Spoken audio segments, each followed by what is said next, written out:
Bank reconciliation সম্পর্কে আপনাদের ভালো ধারণা আছে, তাই না? দেখেন, ব্যাংক সমন্বয় বিবরণী, এটা ইন্টারমিডিয়েটেও ছিল। এটা খুবই সহজ, মাত্র কয়েকটা আইটেম। লেনদেন হয় ব্যাংকের সাথে কোম্পানির। এখন ব্যাংকের কাছে যে বইটা থাকে ওটাকে বলে পাস বই, আর কোম্পানির কাছে যে ডকুমেন্টটা থাকে, যে বইটা থাকে, তাকে বলা হয় ক্যাশ বই। ক্যাশ বই সংরক্ষণ করে কোম্পানি। এখন তো আমাদের এখানে কোম্পানি না, আমাদের এখানে এনজিও।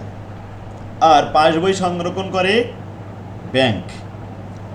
তো এই ব্যাংক রিকনসিলিয়েশন সিস্টেম দুইটা পদ্ধতিতে করা হয়। একটা হলো সিঙ্গেল ব্যালেন্স মেথড, একক জের পদ্ধতি। একটা জের দেওয়া থাকবে আর একটা জের বের করতে হবে। আরেকটা হলো double balance correction method, single balance আর ডাবল ব্যালেন্স। আচ্ছা, আমরা প্রথমে সিঙ্গেল ব্যালেন্স দেখাবো, তারপরে ডাবল ব্যালেন্স করব, হবে? দেখেন, ব্যাংক ব্যালেন্স সম্পর্কে আপনাকে একটা ধারণা দিই। ব্যাংক ব্যালেন্স মানে ব্যাংকে জমা আছে as per cash book, cash বই অনুযায়ী ব্যাংকে জমা আছে। এটা ক্যাশ বইয়ের ডেবিট পাশে থাকে সাধারণত, তাই এটাকে বলা হয় ডেবিট ব্যালেন্স।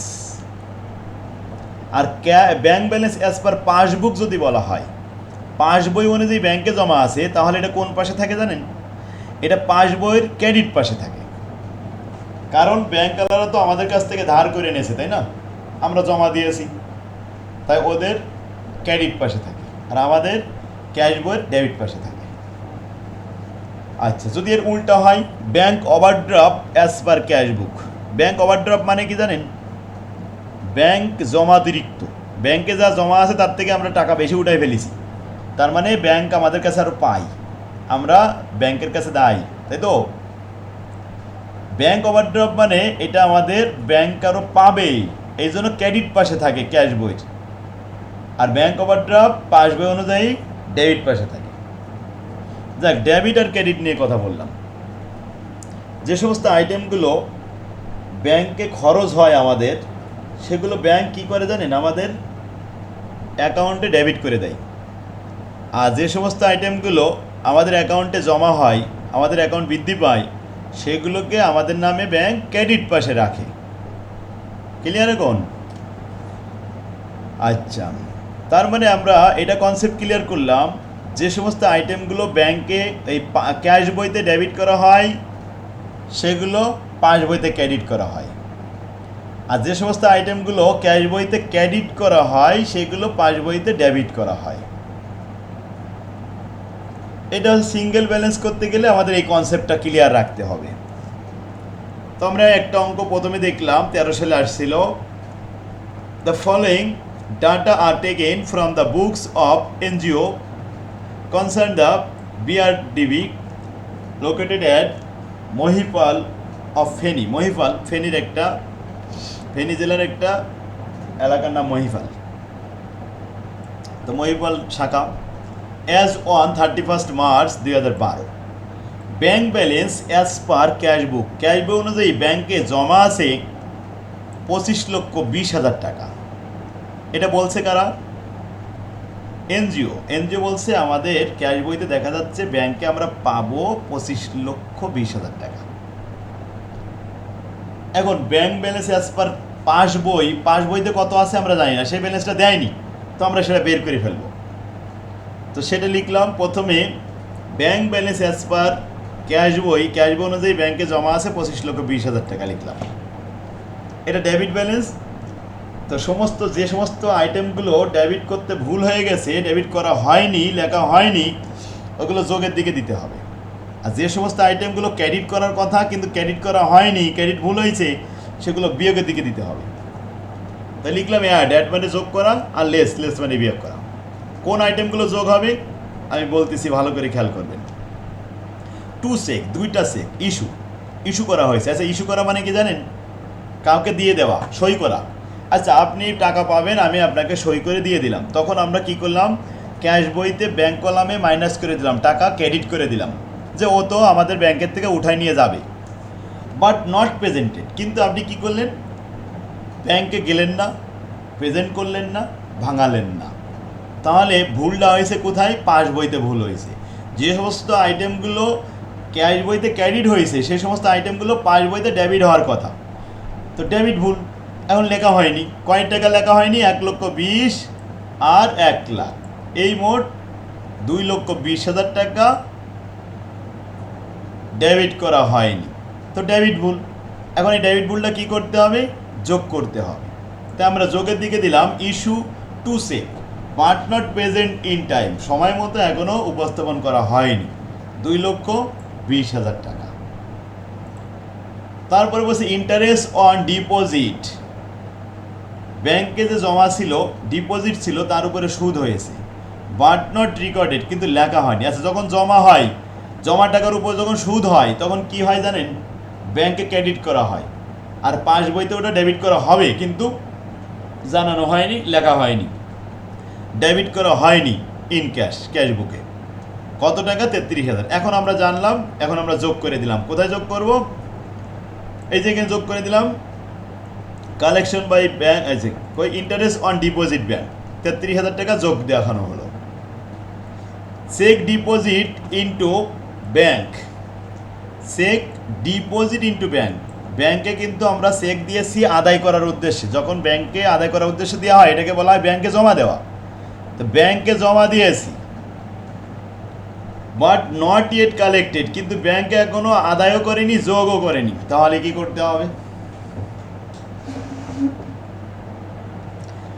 এখন ব্যাংকে জমা দিয়েছি, তখন তো আমরা ক্যাশ বইতে ডেবিট করে পাঠাইছি, কিন্তু সেখানে ক্রেডিট করার কথা, কিন্তু এখনো ক্রেডিট হয়নি, তো ক্রেডিট ভুল।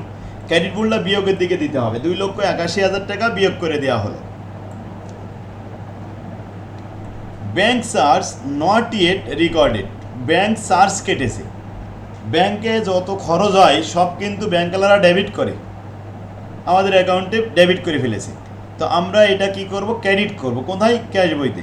তো ক্রেডিট করা হয়নি, তো ক্রেডিট ভুল কী করতে হবে? বিয়োগ করতে হবে। কত টাকা? 9,000 টাকা। তো বিয়োগের দিকে দেওয়া হলো bank charge but not record in cash বুক, 9,000 টাকা। কালেকশন বাই ব্যাংক, ব্যাংক সরাসরি আদায় করেছে ফ্রম এ ডেবিটর্স, দেনাদারের কাছ থেকে। যখন ব্যাংক আদায় করবে দেনাদারের কাছ থেকে, তখন কিন্তু ব্যাংক আমাদের অ্যাকাউন্টের ক্রেডিট পাশে লিখে রাখবে, আর ওইটা জানার পরে আমরা ব্যাংক ক্যাশ বইতে ডেবিট লিখবো, কিন্তু আমরা জানি না বলে লেখা হয়নি। কি ভুল হয়েছে? ডেবিট ভুল হয়েছে। এখন এই ডেবিট ভুল যোগ হবে, তো যোগ করা হলো collection by bank from debtors but not record in cash book, cash বইতে লেখা হয়নি, তা আমরা লিখে দিলাম। এরপরে বলছে notes payable paid by bank, bank আমাদের নোট পেবেল পরিশোধ করে দিয়েছে। যখন আমাদের টাকা পরিশোধ করে দেয় তখন ব্যাংকে কিন্তু টাকা কমে যায়, আর টাকা কমে গেলে সেটা ডেবিট হয়ে যায়, তো ডেবিট হয়ে গেছে। Not recorded in the cash বুক, কিন্তু ক্যাশ বইতে এটা ক্রেডিট করা হয়নি, রেকর্ড করা হয়নি, এখন লিখে দিতে হবে। তো ক্রেডিট ভুল হয়েছে, সুতরাং এটা মাইনাস হবে, তাহলে মাইনাস করে দিলাম। Notes payable paid by bank, bank minus করে দেওয়া হয়েছে।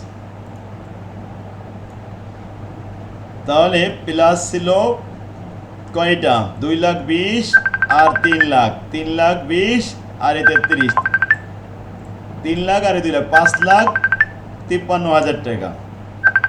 5,53,000 টাকা যোগ করা হলো 25 লাখের সাথে, 30,73,000 টাকা হলো। আর লেস এখান থেকে মাইনাস করলাম 3,15,000 টাকা, বাদ দেওয়ার পরে 27,58,000 টাকা থাকলো। এইটা হলো bank balance as per passbook. তাহলে শুরু করেছিলাম ব্যাংক ব্যালেন্স অ্যাজ পার ক্যাশবুক নিয়ে, আর আমাদের উত্তরে আসছে bank balance as per passbook. যদি পাসবুক নিয়ে শুরু করতাম তাহলে ক্যাশ বই আমাদের উত্তর লিখতে হতো। বুঝতে পারছেন সবাই?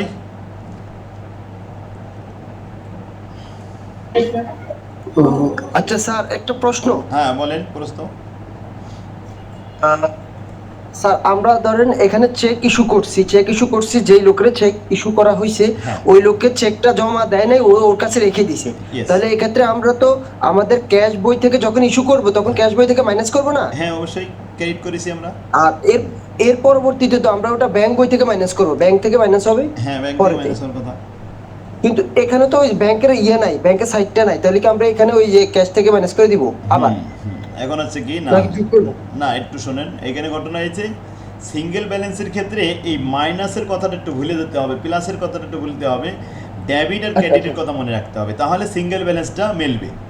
আর যখন আমি আচ্ছা ডাবল কলাম করব তখন ওই কথাটা বলবো, এখানে মাইনাস হয়েছে ওখানে মাইনাস হবে, এখানে প্লাস হয়েছে ওখানেও প্লাস হওয়ার কথা, এইভাবে বলবো যখন ডাবল কলাম করবো। হ্যাঁ, আর আচ্ছা সিঙ্গেল আচ্ছা কলাম আছে, আর যেমন দেখা যাচ্ছে আমরা ইস্যু করেছি, আচ্ছা চেক যখন ইস্যু করলাম তখন আমাদের এই ক্যাশ বইতে কিন্তু ক্রেডিট করা হয়েছে, মানে টাকাটা কমে গেছে, ক্রেডিট করা হয়েছে। হ্যাঁ আর ক্রেডিট করা হয়েছে। এইটা যে ব্যাংকে ডেবিট হবে, এখন ডেবিট হ্যাঁ করা হয়নি, মানে সে পকেটে নিয়ে ঘুরে বেড়াচ্ছে, এখনও ব্যাংকে পৌঁছায়নি, সুতরাং হ্যাঁ ডেবিট হয়নি, তাহলে ভুলটা হয়েছে হুম, ডেবিট ভুল। তো ডেবিট ভুলটা যোগের দিকে যাবে, তাই আমরা যোগ করেছি, বুঝলে? আচ্ছা তাহলে যে সমস্ত কারণে ব্যাংকে টাকা কমে যাবে সেই সমস্ত কারণে ব্যাংক ডেবিট করবে, হ্যাঁ আর যে সমস্ত কারণে ক্যাশ বইতে কমে যাবে সেটা কি করবে, ক্যাশ বইওয়ালারা ক্রেডিট করবে। তো যে আইটেম ক্যাশ ক্রেডিট করবে সেই আইটেমটা পাস বই ডেবিট করবে, মানে উল্টো বিপরীত করবে, বুঝতে পারছেন? এই কনসেপ্টে আরেকবার কি মানে কি বুঝতে পারেননি সবাই? আমি আরেকবার বোঝাই দিই অঙ্কটা, সিঙ্গেল ব্যালেন্স তো এটা দিয়ে তারপরে ডাবল ব্যালেন্সে যাবো। দেখেন bank balance as per cash বুক, শুধু ব্যাংক ব্যালেন্স দেওয়া রয়েছে ক্যাশ বই অনুযায়ী, তো ক্যাশ বইতে জমা আছে 25,20,000, আর পাস বইতে কত আছে তো আমরা জানি না, আমরা এটা বের করব। তো প্রথমে লিখলাম ডেবিট ব্যালেন্স 25,000, 25,20,000 টাকা। এবার যতগুলো ডেবিট ভুল হয়েছে সব যোগ হবে, আর যতগুলো ক্রেডিট ভুল হয়েছে সব বিয়োগ হবে, কারণ ডেবিট ব্যালেন্স নিয়ে শুরু করেছি। টু চেক ইস্যু করা হয়েছে, দুইটা চেক ইস্যু করা হয়েছে, মানে কি করা হয়েছে, ক্যাশ বইতে ক্রেডিট করা হয়েছে, আর পাস বইতে ওটা ডেবিট হওয়ার কথা কিন্তু হয়নি, তার মানে ডেবিট ভুল। তো ডেবিট ভুল কি হবে, যোগ হবে, তাই যোগ হয়েছে। Interest on deposit, deposit interest on deposit কোথায়, ব্যাংকে জমা হয়েছে, আচ্ছা ব্যাংকে আমাদের টাকা ছিল সেই টাকার উপর সুদ হয়েছে, তাই আবার জমা হয়েছে, তার মানে ব্যাংকের টাকা বেড়ে গেছে, টাকা বাড়লে কী হয়, ব্যাংকওয়ালারা ক্রেডিট করে আর আমরা ক্যাশ বইতে ডেবিট করি, কিন্তু ডেবিট করা হয়নি, তার মানে ডেবিট ভুল। তো ডেবিট ভুল যোগ হবে কত টাকা, 33,000 টাকা। চেক ডিপোজিট, চেক জমা দিয়েছিলাম আদায় করার জন্য, ইনটু ব্যাংক, এখন ব্যাংকে যখন আমি পাঠাইছি আদায় করার জন্য তখন তো আমরা ক্যাশ বইতে ডেবিট করেছি, আর পাস বইতে ক্রেডিট করার কথা কিন্তু করা হয়নি, আদায় হয়নি বলে ক্রেডিট করা হয়নি, তাহলে এটা কি ক্রেডিট ভুল, ক্রেডিট ভুল কী হবে, বিয়োগ হবে 2,81,000 টাকা। ব্যাংক চার্জ, ব্যাংক চার্জ তো কেটে নেই ব্যাংকের থেকে, তো ওরা আমাদের ডেবিট করে ফেলেছে, not yet recorded in cash book, cash বইতে যে ডেবিট করবো এখনও সে ডেবিট করাই অনেক, সরি ওখানে তো ডেবিট করেছে, ক্যাশ বইতে যে আমরা ক্রেডিট করবো সে ক্রেডিট করা হয়নি, তাহলে ক্রেডিট ভুল কী হবে, বিয়োগ হবে। কালেকশন বাই ব্যাংক, ব্যাংক আদায় করেছে আমাদের দেনাদারের কাছ থেকে 3 লাখ টাকা, তো ব্যাংক যখন আদায় করবে আমাদের ব্যাংক টাকা বেড়ে গেছে, ব্যাংকে ওটা ক্রেডিট লিখেছে, আমরা ক্যাশ বইতে ডেবিট লিখবো, কিন্তু ডেবিট লেখা হয়নি, জানি না তাই, তো এটা ডেবিট ভুল, সুতরাং এটা যোগ হবে। নোট পেবেল, আমাদের পাওনাদারকে দিয়ে দিয়েছে, আচ্ছা আমাদের টাকা যখন ব্যাংক দিয়ে দেবে তখন আমাদের ব্যাংকে টাকা কমে যাবে, কমে গেলে সেখানে ডেবিট হয়ে গেছে, আর এটা আমাদের ক্যাশ বইতে ডেবিট ক্রেডিট করার কথা, ক্রেডিট করার কথা, তো ক্রেডিট ভুল 25,000 টাকা মাইনাস হবে, তো মাইনাস হয়েছে। কে আমরা বুঝতে পারছি? জি স্যার, এগুলো তো সমস্যা ছিল না, জাস্ট একটাতে আটকেছিলাম, যেটা হচ্ছে যে two cheque issue but not present, আর আরেকটা হচ্ছে আরেকটা হচ্ছে এটা কি বলে, cash cheque deposit into bank but not yet collected, এই দুইটাতে সমস্যা ছিল, আরগুলো ঠিক আমি বুঝছি। আলহামদুলিল্লাহ, তাহলে ওই যে দুটো সমস্যা ছিল সে দুটোই বুঝতে পারছেন তো, তাই না? হ্যাঁ জি। আচ্ছা এই হলো সিঙ্গেল ব্যালেন্স মেথডের অঙ্ক শেষ। আরেকটা দেখাই, দেখেন ব্যাংক ব্যালেন্স, স্যার তুলনামূলক ডাবল ব্যালেন্সটা সহজ লাগে আমার কাছে ব্যাংক রিকনসিলিয়েশনে। হ্যাঁ, এবং ডাবল ব্যালেন্সটা সহজ, সিঙ্গেলও সহজ, সিঙ্গেলে এখন দেখলে আপনি বুঝতে পারবেন। আরেকটা দেখাই দিই, দেখি এটাও ইজি হয়ে যাবে, দূরই দেখা দিলাম। Bank balance as per cash বুক, তার মানে এটা ডেবিট ব্যালেন্স দেওয়া রয়েছে। এখন আমরা প্রথমে উত্তরপত্রে bank balance as per cash book লিখে রাখলাম, ডেবিট ভুলগুলো সব যোগ হবে আর ক্রেডিট ভুলগুলো বিয়োগ হবে। এখন দেখেন চেক ইস্যু করা হয়েছে, চেক ইস্যু করা মানেই কিন্তু ক্যাশ বইতে ক্রেডিট করা হয়েছে, আর এটা পাস বইতে ডেবিট হবে, নট প্রেজেন্টেড, এখনও কিন্তু সেখানে প্রেজেন্ট হয়নি, তার মানে ডেবিট হয়নি, তো ডেবিট ভুল। তো ডেবিট ভুল কী হবে, এটা যোগ হবে, ঠিক তো? এই সেন্টেন্সে কোনো সমস্যা আছে? আচ্ছা, তারপরে বলছে ইন্টারেস্ট অন ডিপোজিট, জমাকৃত টাকার উপরে সুদ হয়েছে, ব্যাংকে ক্রেডিট করা হয়েছে, আর ক্যাশ বইতে এটা ডেবিট করার কথা, ডেবিট করা হয়নি, এটা ডেবিট ভুল যোগ হবে 16,000 টাকা। চেক ডিপোজিট, চেক জমা দেওয়া হয়েছে আদায়ের উদ্দেশ্যে, তাহলে ক্যাশ বইতে সেটা কি করা হয়েছিল, ডেবিট করা হয়েছিল, ওটা ক্রেডিট হবে কোথায়, ক্রেডিট হবে ব্যাংকে পাস বইতে, কিন্তু ক্রেডিট করা হয়নি, তার মানে এটা ক্রেডিট ভুল, তো ক্রেডিট ভুল বিয়োগ হবে, এই যে বিয়োগ হয়েছে। তারপরে ব্যাংক চার্জ, এখন ব্যাংক চার্জ বললেই তো বোঝা আছে ব্যাংকের থেকে আমাদের টাকা কমে গেছে, কমে গেলে ওটা ডেবিট হয়ে গেছে, তাহলে ক্যাশ বইতে এখন ক্রেডিট হওয়ার কথা, কিন্তু ক্রেডিট করা হয়নি, ক্রেডিট ভুল, 4500 টাকা এখন বিয়োগ হবে।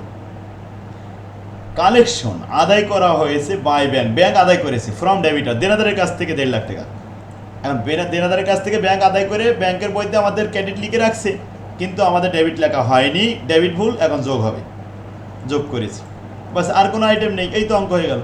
এখন যোগগুলো যোগে দেখালাম, বিয়োগগুলো বিয়োগে দেখালাম, যোগ বিয়োগ করে যা ব্যালেন্স আসলো এটা লিখলাম, উপরে ছিল bank balance as per cash book, নিচে লিখলাম bank balance as per passbook, আর কিছুই না। কি সহজ হয়েছে না? হ্যাঁ, সহজে স্যার। আমি যদি এভাবে বুঝি কেমন হয়, ধরেন আমাদের একটা জিনিস এখানে আমরা ব্যাংকে যখন আমরা চেকটা জমা দিছি তখন আমরা আমাদের ক্যাশ বই থেকে আমরা মাইনাস করছি, কিন্তু পরবর্তীতে ব্যাংক তো ওটা প্রত্যাখ্যান করছে, এখানে আমরা ক্যাশ বইতে আবার যোগ করে দিয়েছি, এরকম। ওইরকমভাবে বুঝলে কিছু বুঝলে ভুল হতে পারে, কিন্তু ওইভাবে না, নিয়ম যেটা সেটা বললাম, যে আচ্ছা। যতটুকু যেভাবে নিয়ম হয় সেটা আমি বলে দিচ্ছি, আপনারা ওইভাবে করলে একটু ভুল হওয়ার সম্ভাবনা থাকে, আরও কিছু কিছু আইটেম আছে যেগুলো miss হচ্ছে। আচ্ছা, আর আরেকটা কথা, এখানে আমি তো গাইড হচ্ছে ব্যতিক্রম গাইড, ডোনেশন আর হচ্ছে রেজিস্ট্রেশন ফি, এই দুইটা লাইবিলিটি হিসেবে দেখাইছে, এই দুইটা কি আদৌ লাইবিলিটি? এখন হচ্ছে রেজিস্ট্রেশন ফি, এটা জেনুইন আয়, আর ডোনেশনের কথাটা লেখা থাকে যে 50% ক্যাপিটালাইজ আর 50% রেভিনিউ, যদি না লেখা থাকে সেক্ষেত্রে দেখতে হয় যে হ্যান্ডসাম অ্যামাউন্ট কিনা।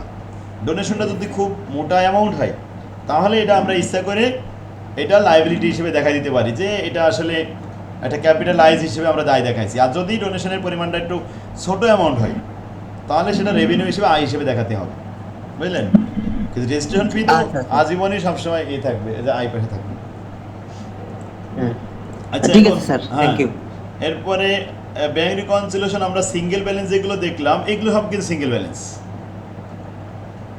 তাহলে একটা কাজ করেন, আপনার সিঙ্গেল ব্যালেন্সটা একটু কিছুক্ষণ করেন, আমার সকালে তো সকালে ডাবল ব্যালেন্স করে দিই। জি স্যার। কারণ এখন আবার ডাবল ব্যালেন্সের নিয়ম আলাদা দেখালে এটা আবার ভুলে যাবে সবাই। হ্যাঁ স্যার। ওটার সাথে এর কোনো স্যার কনসেপ্ট, এনজিও অ্যাকাউন্টিং সকাল কয়টার সময় করাবেন স্যার? কোন অ্যাকাউন্ট?